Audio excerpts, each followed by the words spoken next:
study.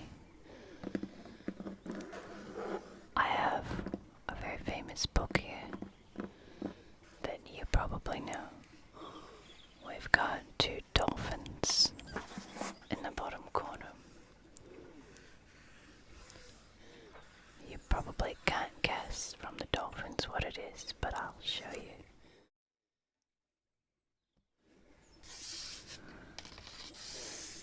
It's an English translation of the Odyssey.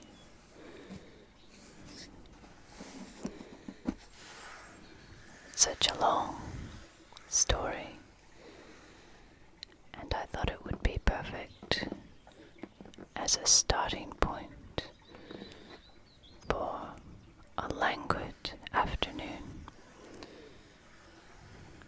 perfect for relaxing.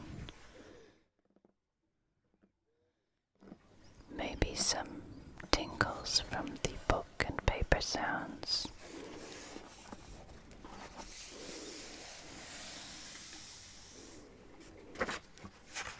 And some of the bird and fountain sounds from outside, as I've once again left the window open so we can hear some of the sounds of nature.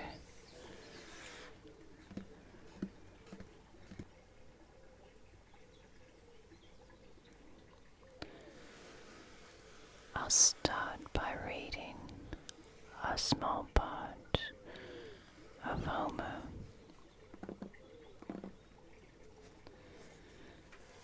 And then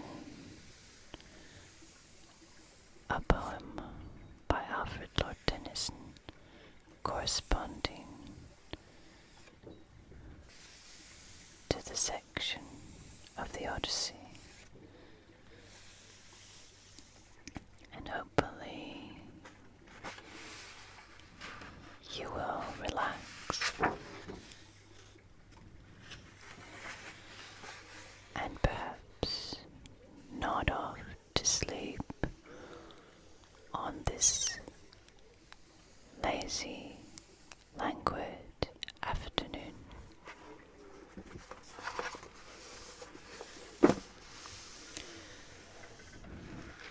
The Odyssey is, of course, about Odysseus, who has left the battle after Troy fell,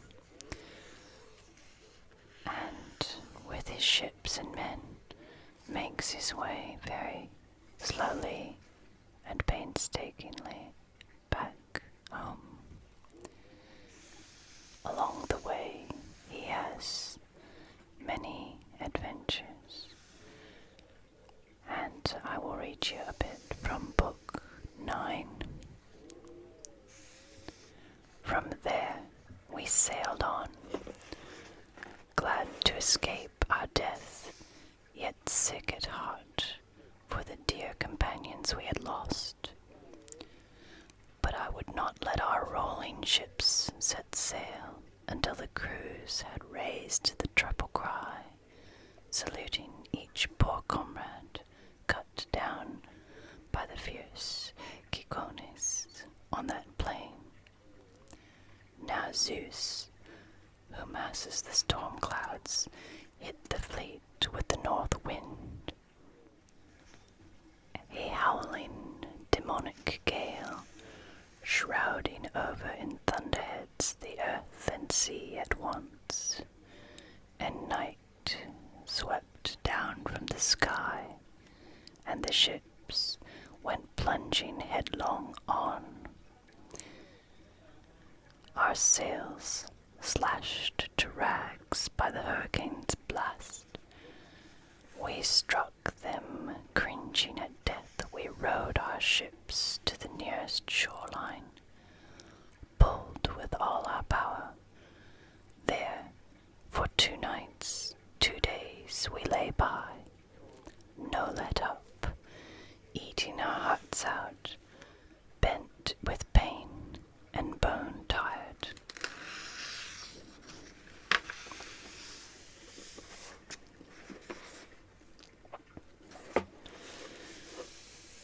When dawn, with her lovely locks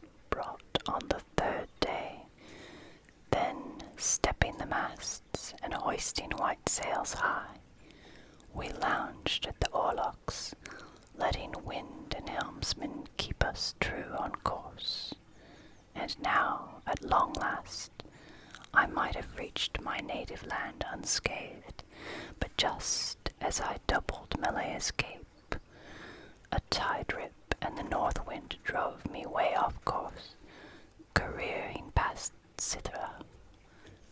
9 whole days I was borne along by rough, deadly winds on the fish-infested sea. Then on the 10th our squadron reached the land of the Lotos-eaters, people who eat the lotus, mellow fruit and flower. We disembarked on the coast, drew water there, and crewmen snatched a meal by the swift ships. Once we had our fill of food and drink, I set a detail ahead, 2 picked men and a third, a runner, to scout out who might live there. Men like us, perhaps, who live on bread. So off they went, and soon enough they mingled among the natives, lotus-eaters, who had no notion of killing my companions, not at all. They simply gave them the lotus to taste instead.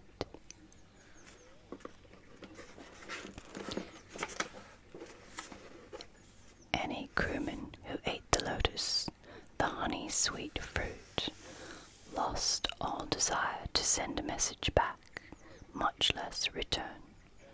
Their only wish to linger there with the lotus-eaters, grazing on lotus, all memory of the journey home dissolved forever.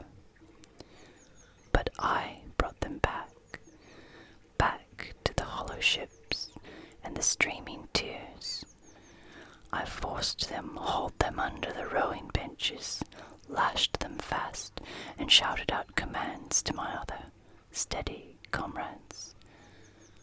Quick, no time to lose, embark in the racing ships, so none could eat the lotus, forget the voyage home. They swung aboard at once. They sat to the oars in ranks, and in rhythm churned the water white with stroke on stroke.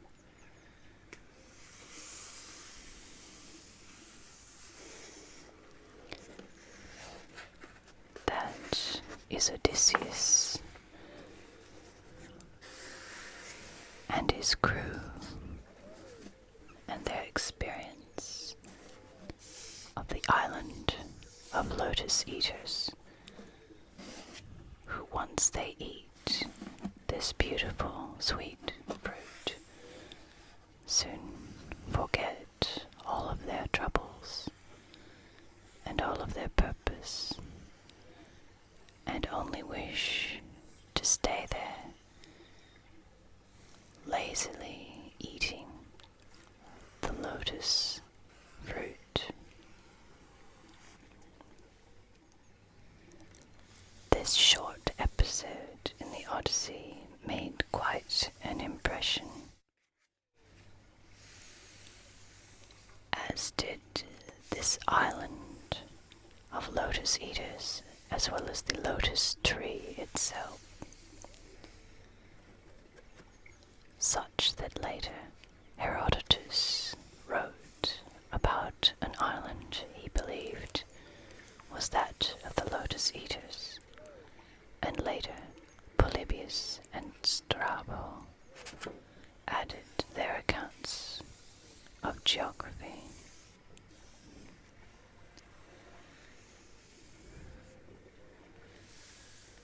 To the classically trained Alfred Tennyson, this also made an impression,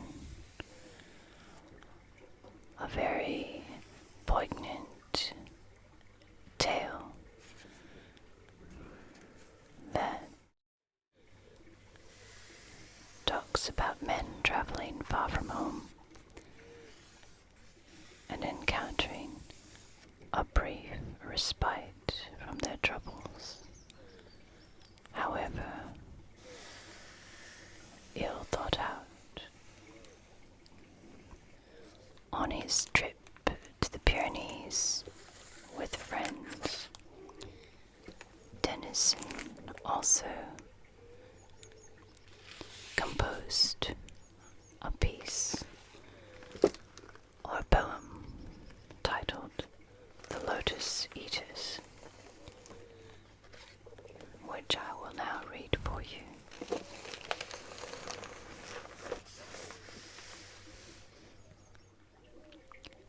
The Lotos-eaters. Courage, he said, and pointed toward the land. This mounting wave will roll us shoreward soon. In the afternoon they came into a land in which it seemed always afternoon. All round the coast the languid air did swoon, breathing like one that hath a weary dream. Full-faced above the valley stood the moon, and like a downward smoke the slender stream along the cliff to fall and pause and fall did seem. A land of streams, some like a downward smoke, slow-dropping veils of thinnest lawn did go, and some through wavering lights and shadows broke, rolling a slumbrous sheet of foam below. They saw the gleaming river seaward flow. From the inner land far off 3 mountain tops, 3 silent pinnacles of aged snow, stood sunset flushed and dewed with showery drops. Up clomb the shadowy pine above the woven copse.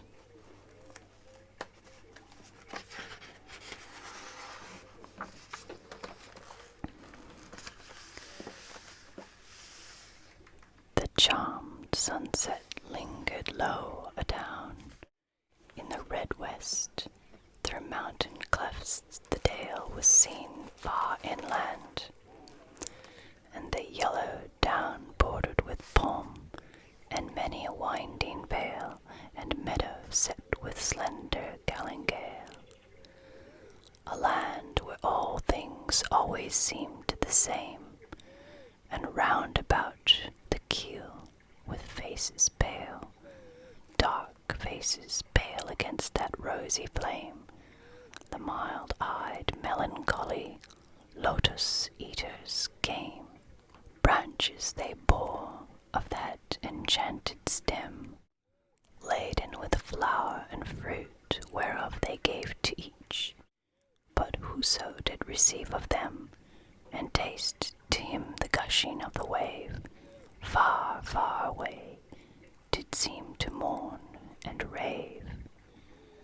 On alien shores, and if his fellow spake, his voice was thin as voices from the grave, and deep asleep he seemed, yet all awake, and music in his ears his beating heart did make. They sat them down upon the yellow sand, between the sun and a moon upon the shore, and sweet it was to dream of fatherland, of child and wife and slave. But evermore most weary seemed the sea, weary the oar, weary the wandering fields of barren foam. Then someone said, "We will return no more." And all at once they sang, "Our island home is far beyond the wave. We will no longer roam."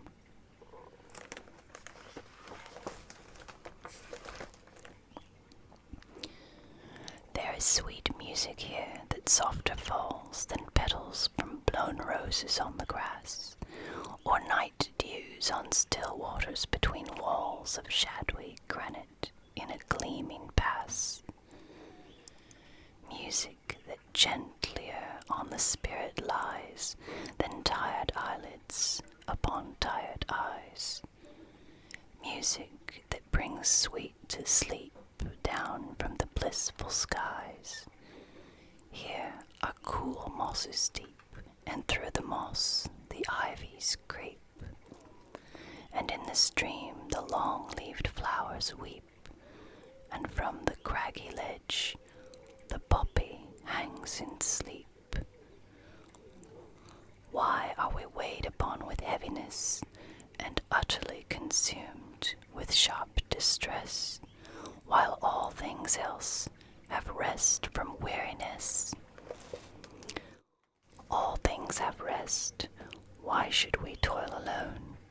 We only toil who are the first of things, and make perpetual moan, still from one sorrow to another thrown, nor ever fold our wings, and cease from wanderings, nor steep our brows in slumber's holy balm, nor hearken what the inner spirit sings. There is no joy but calm. Why should we only toil, the roof and crown of things? Lo, in the middle of the wood, the folded leaf is wooed from out the bud, with winds upon the branch, and there grows green and broad, and takes no care. Sun steeped at noon, and in the moon, nightly dew fed, and turning yellow, falls and floats adown the air, low sweetened with the summer light, the full-juiced apple, waxing over mellow, drops in a silent autumn night. All its allotted length of days, the flower ripens in its place, ripens and fades and falls, and hath no toil, fast rooted in the fruitful soil. Hateful is the dark blue sky, vaulted o'er the dark blue sea. Death is the end of life. Ah, why should life all labor be? Let us alone, time driveth onward fast. Let us alone. What is it that will last? All things are taken from us and become portions and parcels of the dreadful past. Let us alone. What pleasure can we have to war with evil? Is there any peace in ever climbing up the climbing wave? All things have rest and ripen toward the grave. In silence, ripen, fall, and cease. Give us long rest or death, dark death or dreamful ease. How sweet it were, hearing the downward stream, with half-shut eyes, ever to seem falling asleep in a half-dream, to dream and dream like yonder amber light, which will not leave the mirror-brush on the height, to hear each other's whispered speech, eating the lotus day by day, to watch the crisping ripples on the beach, and tender curving lines of creamy spray, to lend our hearts and spirits wholly to the influence of mild-minded melancholy, to muse and brood and live again in memory with those old faces of our infancy, heaped over with a mound of grass, 2 handfuls of white dust shut in an urn of brass.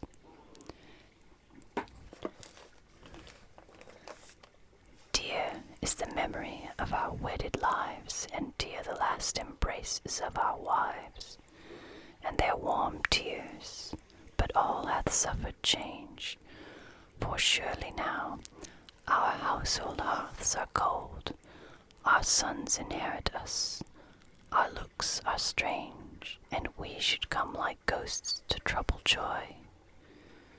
Or else the island princes overbold have eat our substance, and the minstrel sings before them of the 10 years' war in Troy, and our great deeds as half-forgotten things. is there confusion in the little isle? Let what is broken so remain. The gods are hard to reconcile. 'Tis hard to settle order once again. There is confusion worse than death, trouble on trouble, pain on pain, long labor unto aged breath, sore task to hearts worn out by many wars, and eyes grown dim with gazing on the pilot stars. But propped on beds of amaranth and moly, how sweet while warm airs lull us blowing lowly, with half-dropped eyelids still beneath a heaven dark and holy, to watch the long bright river drawing slowly his waters from the purple hill, to hear the dewy echoes calling from cave to cave through the thick twined vine, to watch the emerald-colored water falling through many a woven acanthus wreath divine, only to hear and see the far-off sparkling brine, only to hear, were sweet, stretched out beneath the pine. The lotus blooms below the barren peak, the lotus blows by every winding creek. All day the wind breathes low with mellflower tone, through every hollow cave and alley lone. Round and round the spicy downs, the yellow lotus dust is blown. We have had enough of action and of motion. We rolled to starboard, rolled to larboard, when the surge was seething free, where the wallowing monster sprouted his foam fountains in the sea.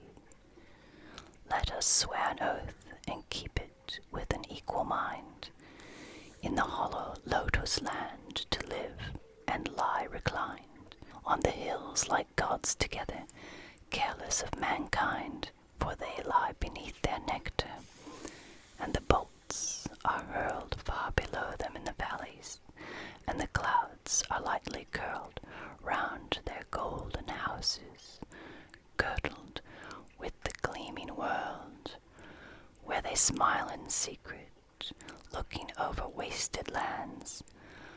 Blight and famine, plague and earthquake, roaring deeps and fiery sands. Clanging fights and flaming towns and sinking ships and praying hands. But they smile, they find a music centered in a doleful song, streaming up a lamentation and an ancient tale of wrong, like a tale of little meaning, though the words are strong, chanted from an ill-used race of men that cleave the soil, sow the seed, and reap the harvest with enduring toil, storing yearly little dews of wheat and wine and oil, till they perish and they suffer. Some, 'tis whispered, down in hell, suffer endless anguish, others in Elysian valleys dwell, resting weary limbs at last on beds of asphodel. Surely, surely slumber is more sweet than toil, the shore, than labor in the deep mid-ocean, wind and wave and oar. O rest ye, brother mariners, we will not wander more.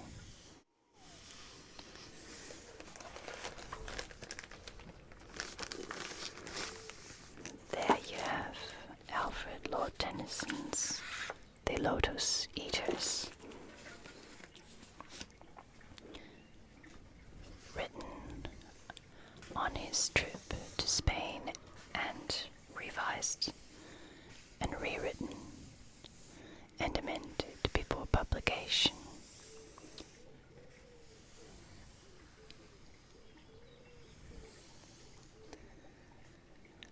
You can see in his verse there is irony and tension these mariners do not escape their fate the way they do in Odysseus' Lotus land. They prefer to stay and consider philosophically, being excluded from society, being in a half-life between death and the problems that they have faced.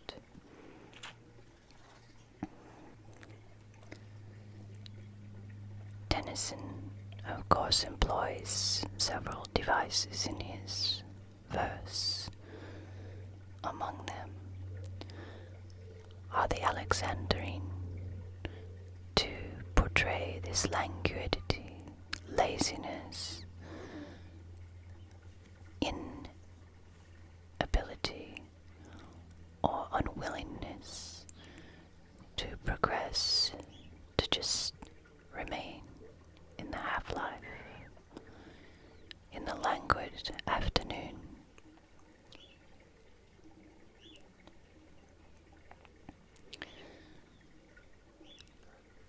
The legacy of this verse by Tennyson, as with the Odyssey, was varied, and one can say that he possibly popularized even more this episode of Odysseus and the Lotos-eaters.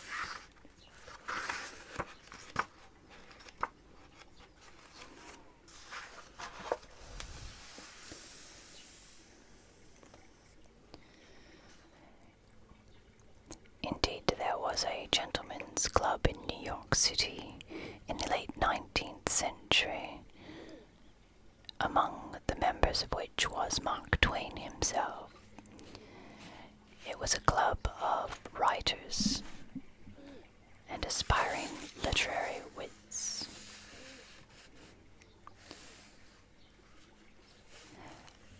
Their club was called, after Tennyson's poem, the Lotus Club, and their motto was 2 lines from the first verse of Tennyson's poem.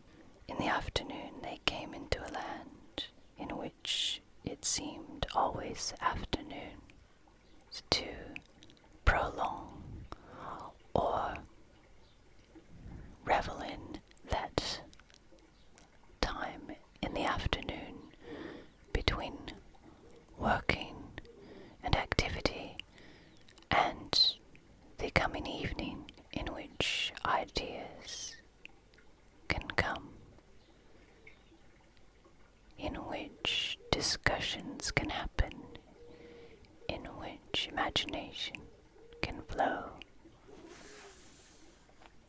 And if you are fond of film, you might notice in the 1936 film My Man Godfrey, the character of Carlo, played by Mish Auer, recites these 2 famous lines from Tennyson's poem. I can only think it is a nod to the Lotus Club, of which the author and screenwriter Eric Hatch must either have been a member or have been well acquainted with.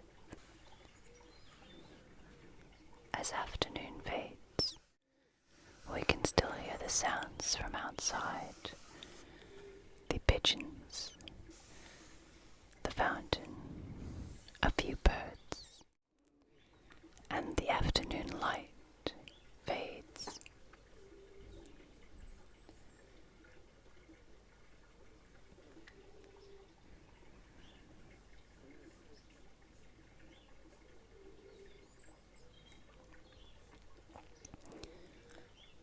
And evening begins to fall. It's a very relaxing time, a time to reflect, to let yourself go, let your imagination run wild.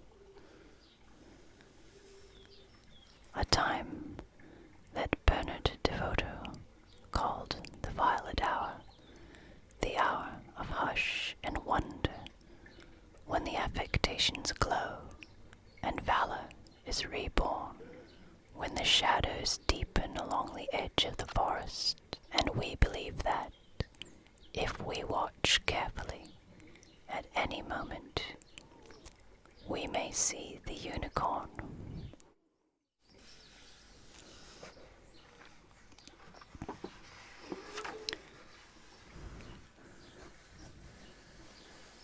So thank you for relaxing with me on this lazy afternoon.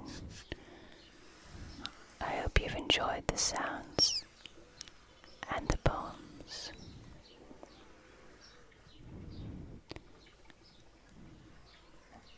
Be good to yourself.